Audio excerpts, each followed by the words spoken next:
ഏവർക്കും പുതിയൊരു അധ്യായത്തിലേക്ക് ഹാർദവമായ സ്വാഗതം. ഈ അധ്യായത്തിൽ നമ്മൾ വിശകലനം ചെയ്യുന്നത് ഉത്രാടം നക്ഷത്രത്തിൻ്റെ 2025 ആണ്ട് സെപ്റ്റംബർ ഒക്ടോബർ മാസങ്ങളിലെ ഗുണദോഷ ഫലങ്ങളാണ്. ഞാൻ ആദ്യമായി ഒന്ന് പറഞ്ഞോട്ടെ, ഇത് ഉത്രാടം നക്ഷത്രത്തിൽ പിറന്നവരുടെ പൊതുവായ ഫലമാണ് നമ്മളിവിടെ വിശകലനം ചെയ്യുന്നത്.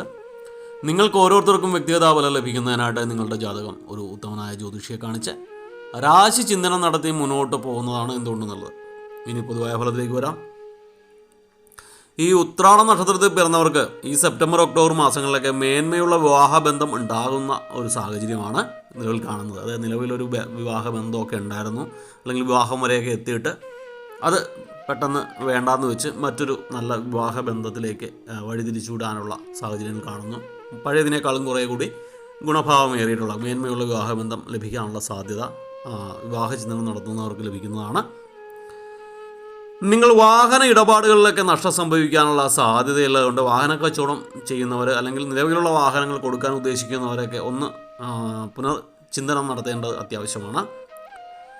ഉറ്റമിത്രങ്ങളെ നിങ്ങൾ അമിതമായിട്ട് വിശ്വസിക്കരുത്. ഇതിലെടുത്തു പറയുന്നത് 3, 12, 17, 23, 29 എന്നീ തീയതികൾ നിങ്ങൾക്ക് ശുഭകരമായിട്ട് കാണുന്നില്ല. ഈ ദിവസങ്ങളിൽ ഒരു ശുഭകാര്യവും നിങ്ങൾ ചെയ്യരുത്. നിങ്ങൾക്ക് ശത്രുദോഷം കുറയുന്ന സമയമാണ്. മാസാവസാനമൊക്കെ ആകുമ്പോൾ, അതായത് സെപ്റ്റംബർ അവസാനമൊക്കെ ആകുമ്പോൾ ശത്രുദോഷം കുറച്ചൊന്ന് കുറയും. നിങ്ങൾ ആരോപണങ്ങളിൽ നിന്നൊക്കെ ഒരുവിധം കരകയറാനുള്ള സാധ്യതയുണ്ട്. എന്നാലും നിങ്ങളുടെ മനസ്സ് അകാരണമായിട്ടൊരു വിഷമഭാവം ഉടലെടുക്കുന്നതാണ്. നിങ്ങൾക്ക് കൃത്യമായിട്ടൊരു കാര്യം അറിയാതെ തന്നെ നിങ്ങളൊരു വ്യക്തതയില്ലാതെ ഇങ്ങനെ സദാ സങ്കടഭാവത്തിൽ നിൽക്കുന്ന സമയമാണ്.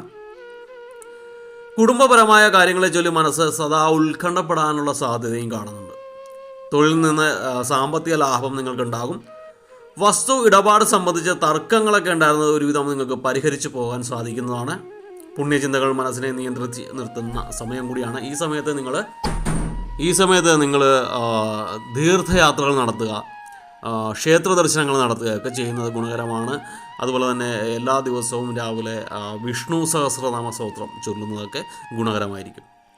നിങ്ങൾക്ക് പുതിയ ബന്ധങ്ങളിലൂടെ പലവിധ നേട്ടങ്ങളും ഉണ്ടാകുന്ന സമയമാണ്. ധാരാളം ഗുണാനുഭവങ്ങൾ ഉണ്ടാകും. നിങ്ങൾക്ക് പ്രതീക്ഷയിൽ കവിഞ്ഞ ധനസഹായം പല സ്ഥലങ്ങളിൽ നിന്നും ലഭിക്കുന്ന സമയമാണ്. ഭൂമിയിൽ നിന്നുള്ള ആദായം വർദ്ധിച്ചു വരുന്ന ഒരു അവസ്ഥ ഉണ്ടാകുന്നതാണ്. എന്നാൽ ക്രയവിക്രയങ്ങളിലൊക്കെ നഷ്ടം സംഭവിക്കാനുള്ള സാധ്യത കാണുന്നു. ആത്മീയ കാര്യങ്ങളിലൊക്കെ കൂടുതൽ ശ്രദ്ധ ചെലുത്തുന്ന സമയമാണ്. ജീവിത പങ്കാളിയുടെ നിർദ്ദേശങ്ങൾ നിങ്ങൾ തീർച്ചയായിട്ടും സ്വീകരിക്കും. അത് ഗുണമായി ഭവിക്കും. മനസ്സിൽ ആഗ്രഹിച്ച പല കാര്യങ്ങളും സഫലമാവുന്ന ഒരു അവസ്ഥ ഉണ്ടാകുന്ന സമയമാണ്. ഒക്ടോബറൊക്കെ ആകുമ്പോൾ മനസ്സിൽ സന്തോഷമായ പല കാര്യങ്ങളും ഉണ്ടാവും. നിങ്ങളുടെ ആരോഗ്യമൊക്കെ ഒക്ടോബർ മാസമൊക്കെ ആകുമ്പോൾ തൃപ്തികരമായിട്ട് മാറും. ബന്ധുക്കളുടെ ബാധ്യതകൾ ഏറ്റെടുക്കേണ്ട ചില സാഹചര്യങ്ങൾ നിങ്ങൾ കാണുന്നുണ്ട്. നന്നായിട്ട് ആലോചിക്കുക. വീട്ടിലുള്ള മുതിർന്നവരുമായിട്ട് ചർച്ച ചെയ്തിട്ട് എല്ലാവർക്കും ഓക്കെ ആണെങ്കിൽ മാത്രം എടുക്കുക. കാരണം ഇതൊരു വലിയ ബാധ്യത നിങ്ങളുടെ തലയിലേക്ക് വരികയാണ്. സ്വന്തം ജീവിതം തന്നെ ഒരുവിധമാണ് നമ്മൾ മുന്നോട്ട് കൊണ്ടുപോയിക്കൊണ്ടിരിക്കുന്നത്. അതിനുള്ളിൽ മറ്റുള്ളവരുടെ ബാധ്യത കൂടി ഏറ്റെടുക്കുക എന്ന് പറഞ്ഞാൽ അതിനേക്കാളും വലിയ ദോഷം വരാനില്ല. അപ്പോൾ നന്നായിട്ട് ആലോചിച്ചിട്ട് മാത്രം ആ കാര്യത്തിലൊക്കെ തീരുമാനങ്ങൾ മറുപടി കൊടുക്കുക. അതല്ലാതെ കൊണ്ട് തലവെക്കരുത്. ബന്ധുക്കളുടെ ബാധ്യതകൾ ഏറ്റെടുക്കുമ്പോൾ നിങ്ങൾക്ക് തീർച്ചയായിട്ടും എന്താ പറയുക, ഈ നമ്മൾ ഗുണം ചെയ്തവരൊക്കെ ശത്രുക്കളായിട്ട് മാറുന്നൊരവസ്ഥ ഉണ്ടാകാനുള്ള സാധ്യതയുണ്ട്. അപ്പോൾ ഞാൻ ആദ്യം തന്നെ പറഞ്ഞ ഈ ബന്ധുക്കളുടെ ബാധ്യതകളൊക്കെ ഏറ്റെടുക്കുമ്പോൾ 1000 വട്ടം ആലോചിച്ചിട്ട് മാത്രം ചെയ്യുക. നിങ്ങളങ്ങനെ ചെയ്യുവാണെങ്കിൽ കൃത്യമായിട്ടും അവരുടെ ഭാഗത്തുനിന്ന് അതിനും തക്ക മൂല്യമുള്ള എന്തെങ്കിലും പണയവസ്തുവായിട്ടൊക്കെ വാങ്ങിക്കൊണ്ട് ചെയ്യുക. അതല്ലെങ്കിൽ ഇത് തിരിച്ചു കിട്ടാനുള്ള സാധ്യത കുറവായിട്ട് കാണുന്നു, കൊടുക്കുന്ന പണം. നിങ്ങൾക്ക് കേസരി യോഗമൊക്കെ ഉള്ളതുകൊണ്ട് മാസം അവസാനമൊക്കെ ആകുമ്പോൾ നല്ല എന്താ പറയുക, സാമ്പത്തിക ഭദ്രത നിങ്ങൾക്ക് ഉണ്ടാകുന്നതാണ്.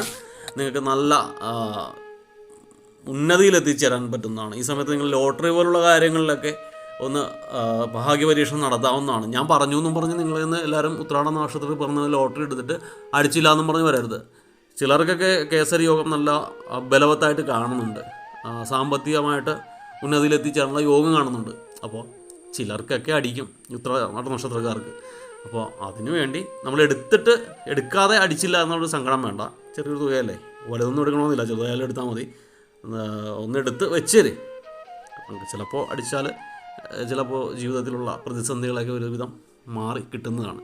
ഇപ്പോൾ നിലവിലുള്ള നിങ്ങളുടെ പ്രതിസന്ധികൾക്കൊക്കെ ഒരു പരിഹാരം എന്നോളം നിങ്ങൾ പുണ്യസ്ഥലങ്ങൾ ദർശിക്കുക, ക്ഷേത്ര ദർശനങ്ങൾ അത്യാവശ്യമായിട്ട് നടത്തുക. പ്രത്യേകിച്ച് വ്യാഴവും ബുധനുമൊക്കെ ശ്രീകൃഷ്ണ സ്വാമി ക്ഷേത്രമോ വിഷ്ണു ക്ഷേത്രമോ ഒക്കെ ദർശിക്കുക.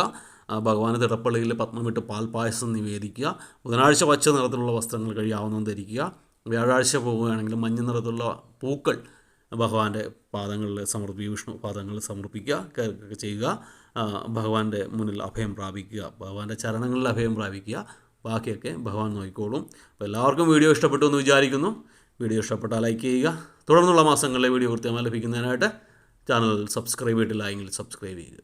ഒരിക്കൽ കൂടി നന്ദി പറഞ്ഞുകൊണ്ട് നിർത്തുന്നു. നന്ദി, നമസ്കാരം.